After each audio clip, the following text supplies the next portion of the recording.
Hello friends, welcome back to our channel. இந்த video பார்த்துட்டு இருக்க எல்லாருக்கும் பெரிய வணக்கம். இந்த வீடியோவில் நம்ம என்ன பார்க்க போகிறோம் அப்படின்னா, DNA fragmentation, sperm DNA fragmentation அப்படின்னு ஒரு டெஸ்ட் பண்ணுவாங்க. இது எல்லாருக்கும் பண்ண மாட்டாங்க. ரொம்ப பார்த்திங்கன்னா ஃப்ரீக்வெண்ட் மிஸ்கேரேஜ் ஆகிட்டே இருக்குது. ஐயுஐ ஐவிஎஃப்லாம் பண்ணியுமே ஃபெயில் ஆகுது அப்படின்றவங்களுக்கு, அப்படி இல்லைன்னா ரொம்ப மென்னுக்கு, அதாவது ஆண்களுக்கு ரொம்ப ஏஜ் அதிகமாக இருக்குது, இல்லை ரொம்ப ஒபேஸாக இருக்காங்க, ஸ்பெர்ம் டெஸ்ட்டில் ஓரளவு நார்மலாக தான் இருக்குது, ஆனால் ஸ்டில் அவங்களோட ஸ்பெர்மில் ஏதாவது பிரச்சனை இருக்குமோன்னு டவுட்டாக இருக்குது அப்படின்றவங்களுக்கு டாக்டர் இந்த டிஎன்ஏ ஃப்ராக்மெண்டேஷன் டெஸ்ட் பண்ணுறதுக்கு ரெக்கமெண்ட் பண்ணுவாங்க. இந்த டெஸ்ட்டு பார்த்திங்கன்னா பண்ணும்போது இதோட வேல்யூ எவ்வளோ இருக்கணும், இந்த ஃப்ராக்மெண்டேஷனில் ப்ராப்ளம் இருந்துச்சு அப்படின்னா அது எதனால் வரும், அதை எப்படி சரி பண்ணணும் அப்படின்றத பற்றிலாம் பார்க்க போகிறோம். கூடவே இப்போ இந்த டிஎன்ஏ ஃப்ராக்மெண்டேஷன் ப்ராப்ளம் இருக்குன்னா இது பெரிய பிரச்சனையா, இல்லை ஒன்றும் பெரிய நார்மலான விஷயம் தானா, இதை ஈஸியாக சரி பண்ணலாமா அப்படின்றத பற்றி இந்த வீடியோவில் நம்ம டாக் பண்ண போகிறோம். ஸோ இந்த ஃப்ராக்மெண்டேஷன் டெஸ்ட் பார்த்திங்கன்னா நான் சொன்ன மாதிரி இது எல்லாருக்கும் எடுக்க மாட்டாங்க. பொதுவாக எடுக்கக்கூடிய ஸ்பெர்ம் டெஸ்ட்லேயே இந்த ரிசல்ட் பார்த்திங்கன்னா வராது. நார்மலாக எடுக்கக்கூடிய ஸ்பெர்ம் டெஸ்ட்டில் அதோட கவுண்ட் எவ்வளோ, ஸ்பீட் எவ்வளோ, அந்த ஸ்பெர்மில் எவ்வளோ மார்ஃபாலஜி இருக்குது, இந்த 3 விஷயங்கள் தான் வரும். அதாவது விந்தணுவோட எண்ணிக்கை, அதோட வேகம், அதில் எவ்வளோ ஆரோக்கியமான விந்தணு இருக்குது, இதை மட்டும்தான் நார்மல் எடுக்கக்கூடிய ஸ்பெர்ம் டெஸ்ட்டில் நம்மளால் கண்டுபிடிக்க முடியும். இந்த டிஎன்ஏ ஃப்ராக்மெண்டேஷன் டெஸ்ட்டில் என்ன நம்ம கண்டுபிடிக்கலாம் அப்படின்னு பார்த்தீங்கன்னா, அந்த ஸ்பெர்மோட ஸ்ட்ரக்சரே, அதாவது அதோட செல், அதோட டிஎன்ஏ, அதோட அமைப்பு எவ்வளோ இருக்குது, அது ஒரு விந்தணு எடுத்துகிட்டு அந்த ஒரு விந்தணுவோட டோட்டல் செல் அதோட ஸ்ட்ரக்சர் எப்படி இருக்குது அப்படின்றத அனலைஸ் பண்ணுறது தான் இந்த ஃப்ராக்மெண்டேஷன் டெஸ்ட். இதோட அளவு எவ்வளோ இருக்கணும் அப்படின்னு பார்த்தீங்கன்னா, லோ ஃப்ராக்மெண்டேஷனாக இருக்குது அப்படின்னா உங்களுக்கு ஸ்பெர்ம் நல்லா குட்டாக ஆரோக்கியமாக இருக்குன்னு அர்த்தம். ஃப்ராக்மெண்டேஷனோட லெவல் அதிகமாக இருக்குது, 30க்கு மேலே இருக்குது அப்படின்னா உங்களோட ஸ்பெர்ம் ஹெல்த் இல்லை, அதில் நிறைய ப்ராப்ளம் இருக்கக்கூடிய ஃப்ராக்மெண்டேஷன் இருக்கக்கூடிய ஸ்பெர்ம் தான் நிறைய இருக்குதுன்னு அர்த்தம். ஸோ ஃப்ராக்மெண்டேஷனோட வேல்யூ 25 to 30 விட லெஸ்ஸாக இருக்குன்னா குட் ஸ்பெர்ம், 25 to 30 விட அதிகமாக இருக்குது அப்படின்னா நோ, பேட் ஸ்பெர்ம், அதாவது அது நல்ல விந்தணும், அதோட ஃப்ராக்மெண்டேஷன் நல்லா இல்லைன்னு அர்த்தம். ஸோ இப்போ இந்த மாதிரி உங்களுக்கு ஃப்ராக்மெண்டேஷன் அதிகமாக இருக்குதுன்னு சொல்லிட்டு ரிசல்ட் வந்துருச்சு அப்படின்னா அடுத்து என்ன பண்ணணும்னா, இது எதனால இப்படி முதல்ல ஃப்ராக்மெண்டேஷன் ப்ராப்ளம் வரும் அப்படின்றத தெரிஞ்சுக்கணும். இது சிலருக்கு டெம்பரவரியாக வந்திருக்கலாம்.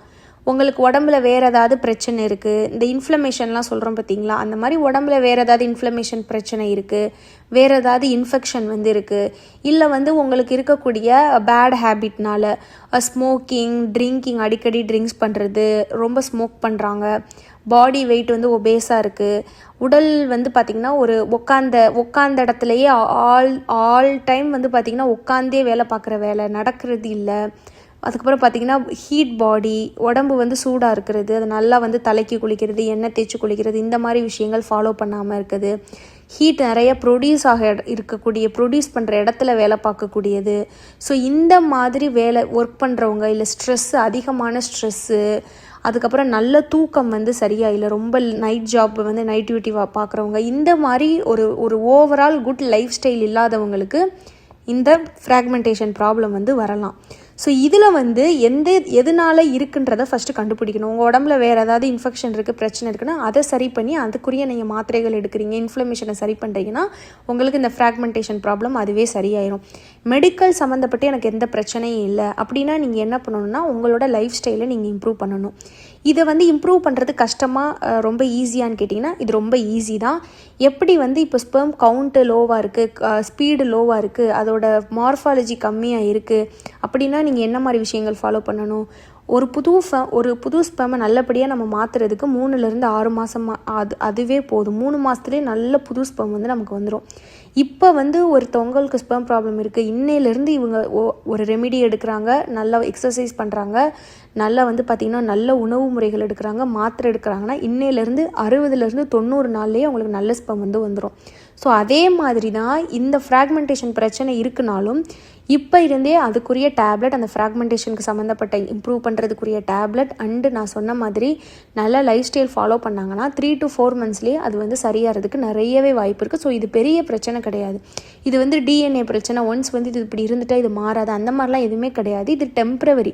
எப்படி பெண்களுக்கு பிசிஓடின்றது ஒரு டெம்ப்ரவரி, அவங்க அதுக்கான டேப்லெட்ஸ், மாத்திரை remedies, exercise, yoga, weight loss இதெல்லாம் பண்ணும்போது எப்படி பிசிஓடி வந்து அவங்களுக்கு சரியாகுமோ அதே மாதிரி இந்த டிஎன்ஏ ஃப்ராக்மெண்டேஷன்றது ஒரு டெம்பரவரி பிரச்சனை. அதை வந்து அவங்க எடுக்கக்கூடிய உணவு முறை, நல்ல தூக்கம், ஸ்ட்ரெஸ் ஃப்ரீயாக இருக்காங்கன்னா இதை சரி பண்ண முடியும். ஸோ என்ன மாதிரியான உணவு முறைகள்லாம் எடுக்கணும் அப்படின்னு பார்த்தீங்கன்னா, நல்ல க்ரீன் வெஜிடபிள்ஸு, ப்ரோட்டீனு, பயிறு வகைகள், பழங்கள், நிறைய தண்ணி குடிக்கணும், யோகா, எக்ஸசைஸ் இதெல்லாம் பண்ணணும். விட்டமின் சி, இ, ஜிங்க்கு, ஒமேகா 3 ஃபேட்டி ஆசிட் இந்த மாதிரி இருக்கக்கூடிய உணவுகள் வந்து நிறைய எடுத்துக்கணும். ஸ்பேமுக்குன்னு இருக்கக்கூடிய சில உணவுகள் வந்து பார்த்திங்கன்னா இருக்குது. அந்த மாதிரி ஸ்பேம் ஹெல்த்துக்குன்னு இருக்கக்கூடியதில் இந்த முக்கியமானது omega 3 fatty acid, vitamin C, E, folic இந்த மாதிரி உணவுகள்லாம் வந்து எடுக்கணும். ஃபிஷ் டேப்லெட் கூட எடுக்கலாம். ஸோ இதெல்லாம் கண்டினியூவாக எடுக்கும்போது அவங்களுக்கு அந்த ஸ்பேமோட குவாலிட்டி இம்ப்ரூவ் ஆகி அவங்களோட ஃப்ராக்மெண்டேஷன் பிரச்சனை வந்து சரியாகும். இது கிட்டத்தட்ட மார்ஃபாலஜி மாதிரி தான். மார்ஃபாலஜி வந்து பார்த்திங்கன்னா 4 விட கம்மியாக இருக்குது அப்படின்னா நல்ல குவாலிட்டி இல்லாத ஸ்பேம் இருக்குது, கம்மியாக இருக்குது, ரொம்ப குவாலிட்டியான ஸ்பேம் இல்லை, அதனால தான் ப்ரெக்னென்ட் ஆக முடியலைன்னு அர்த்தம். போதுமான அளவு அதாவது கவுண்ட்டு நல்லா தான் இருக்கும். இப்போ மார்ஃபாலஜி சிலருக்கு லோவாக இருக்கும், ஆனால் கவுண்ட்டு நல்லா இருக்கும், ஆனால் ப்ரெக்னென்ட் ஆக முடியாது. அவங்களுக்கு நிறைய ஸ்பெர்ம் இருக்குது, ஆனால் அது எதுவுமே ஹெல்த்தாக இல்லை. அந்த மாதிரி தான்.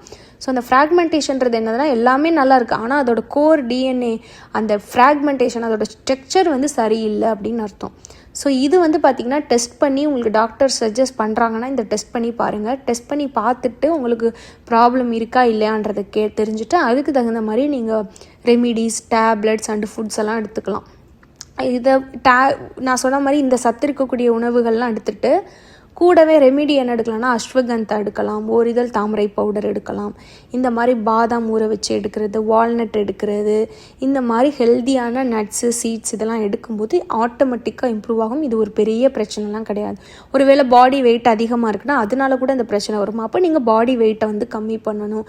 நல்ல தூக்கம், ஸ்ட்ரெஸ் இல்லாமல் இருக்கிறது ரொம்ப முக்கியம். ஸ்ட்ரெஸ்ஸு, தூக்கம், பாடி ஹீட் இதெல்லாம் பார்த்திங்கன்னா ஸ்பெர்மை வந்து டேமேஜ் பண்ணும். ஸோ அதெல்லாம் கொஞ்சம் தவிர்க்கணும். என்ன தான் ஒரு சைடு நீங்கள் டேப்லெட் ரெமிடி எடுத்தாலும் நல்ல தூக்கம், ஸ்ட்ரெஸ் ஃப்ரீ, அதுக்கப்புறம் பார்த்திங்கன்னா பாடி ஹீட் இல்லாமல் இருக்குது, நல்ல ஒரு physical activity, yoga, walking, exercise இந்த மாதிரி விஷயங்கள் பண்ணினீங்கன்னா தான் அது இம்ப்ரூவ் ஆகும். ஸோ இதுக்காக தான் இந்த வீடியோ. எனக்கு தெரிஞ்சதை நான் உங்ககிட்ட சொல்லியிருக்கேன்னு நினைக்கிறேன். வேறு ஏதாவது டவுட் இருக்குன்னா கமெண்ட்டில் கேளுங்க. என்னோட பேர் ஸ்ரீஜா. இந்த வீடியோ பார்த்த எல்லாருக்கும் ரொம்ப நன்றி.